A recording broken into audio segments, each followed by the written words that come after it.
Welcome to the 21-day marriage challenge, day 1. Try 2. Take 2. Take 2. Or actually take 3. Oh my we goodness. are Darcy and Leanne McAllister. We've been married for 30 plus years. We're both ordained ministers and with our masters in leadership, both of us. We're professional coaches. And we've raised 3 kids together, and we're going to actually be grandparents in a month's time, so we're super excited. I can't believe that you said we, because last time... I said that I was going to be a grandma. You said I am going to be a grandparent. We divide our time working in Asia and in Canada, and we are just back from Asia, so we're in a period of self-quarantine. And so we decided to do this 21-day challenge because we know from experience, because this is time number 2 going through COVID, that this is a challenging time. Yeah, for everyone. And the challenge can really hit us at our core and our core relationships, particularly our marriages. And so we thought, you know what, this is something that we can do to bring help, bringing perspective and encouragement to people as they move through this pandemic. So it'll be from a Jesus follower point of view, because that's who we are. So take that into consideration. But I think that it'll help. I do too. So we'll be posting little videos every day. They're going to remain online. And so if you can't make the live version, that's okay. You can catch up with replay, and certainly share this resource with friends and family. And, it's there for you to use. So our experience with the coronavirus began in the 3rd week of January, because we were living in Asia in just over 400 square feet.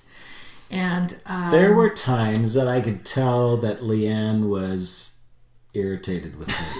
What were the indicators, Darcy, that I was irritated? I remember the day I'd gone to the other room, and I was sitting on the red couch, and I had my coffee. I had my coffee in our bedroom. And all of a sudden I could hear, I can hear you breathing! I mean, it was intense, just like feeling that there was no place to go. And we know that many people are working from home right now. You've got kids possibly that are underfoot. And so how do you get through this really stressful time without killing each other? I mean, that's basically our question that we have today. So there's a concept that we use in our work that we call stress behavior. Thank you, Roger Berkman. And stress behavior is what we exhibit when our needs are not being met. It's never positive for ourselves or others, and it always detracts from our relationship. So it comes when needs aren't met.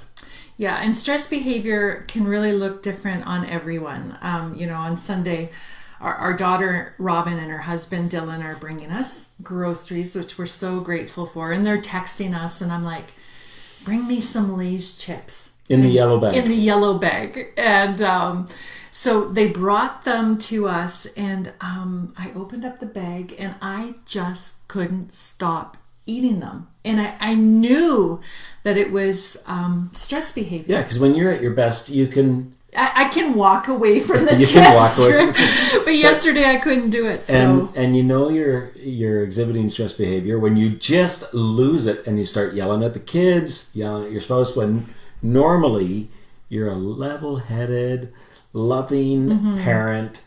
For me, I notice it when I start being passive-aggressive. Ooh, he just admitted it, everyone. Passive-aggressive. Tell us more, Darcy.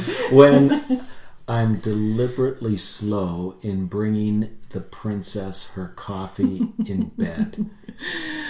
So all of us do this because, listen, we're all human beings. And we have these behaviors. And when we see these behaviors in our spouse, we are tempted to just point our fingers at them and say, stop being an idiot. Like, just get your crap together. Like, that's, it's always about the other person. And that really gets great results, doesn't it? It's super, super helpful. So what we've learned to do instead is to get curious. Get curious. And these are going to be important words for you to use over the next few weeks. Get curious.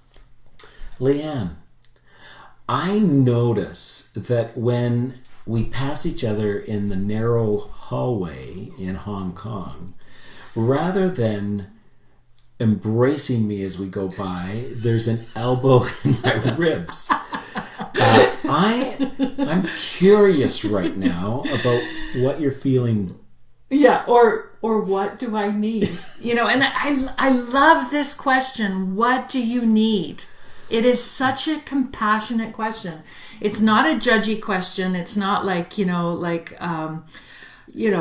why are you ignoring me or all that kind of stuff. It actually invites the person to really reflect on what's going on inside and what's happening inwardly. I mean, I remember in February, you got really quiet and lots of things were going on. We were in the middle of COVID-19.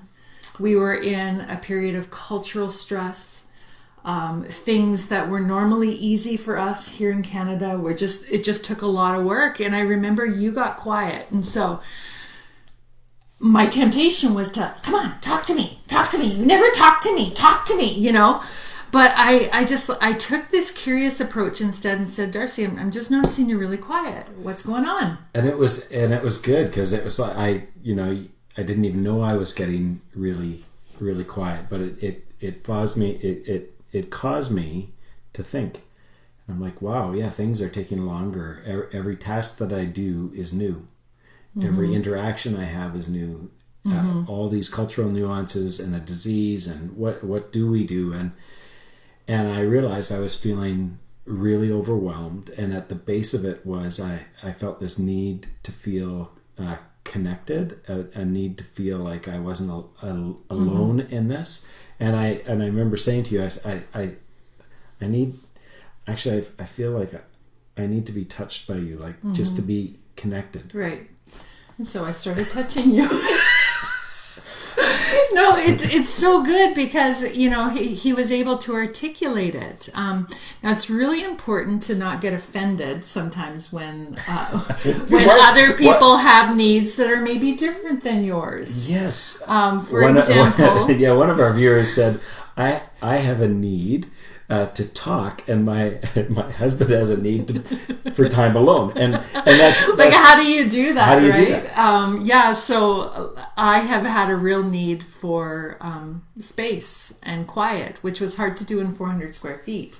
It's a little easier here to do in Canada, but let's not be offended. And so it's like, so when I asked Leanne what she needed, she's like, I need time alone. And without you around, and the first time she said it, it's like, how do we do this? But the next question is, so how can we see your needs met? Yeah, and it's not going to be perfect, But I love that. Like, how can we see your needs met? And so one of the things that you did when I expressed my need for alone, yes, you gave me your noise canceling headphones. Yes, and it feels like it's a bit of a permanent loan because I haven't yet received them back, but I loaned them to her so that we could be together but alone. Right. And we also started to do something which sounds really crazy, but having alone days together at home. Yeah. So on Saturday morning we woke up and we acknowledged each other. Well, I found out very quickly that being alone at home didn't mean that the coffee delivery was canceled. No. Let's not get crazy here. So anyway, so just getting creative. Not every need can be met right now. Like, I have a need to be on the beach somewhere warm, and apparently that's not going to happen. But how can we creatively meet the needs in other people in this really stressful time? And it's interesting because with kids, depending on their ages, like, this is a question that you could ask them. It's also something that you could listen for in your spouse. I know as a couple, we would say to our family, Mom and Dad need some debrief time, mm-hmm. and we would go to our room, mm-hmm. and they were instructed that they're not to interrupt unless somebody's dead. Right. And give us space. But this can be a whole family thing as well as a couple thing. So to summarize, this is a season of high stress where we're going to exhibit stress behavior. But instead of getting annoyed and point fingers, get curious. Get curious. Ask what your spouse needs. And then be creative as best you can to meet that need. And as Darcy likes to say, touch each other while being alone. So here is your challenge for day 1. Look at yourself and try to kind of identify the stress behavior. And if you need help, just look to your family and they'll be able to point it out to you. See if you can do it before your spouse points it out. But then think deeply, like go underneath the stress behavior and go, what is the need that's underneath? What's the need that's there? And then talk about it together and think creatively about how some of these needs can be met. So that's your challenge. And we just want you to remember, together, you've got this. You can do this. And let us know how it goes. So place your comments below within reason. Questions are welcome. If you're struggling, feel free to reach out for a prayer. Feel free to like our page and share this. We think we've got the shareable version up right now. And then in session 2, we've got some good stuff. It'll be get centered. So get ready for session 2. Yeah. Enjoy. And we'll see you there. Over and out.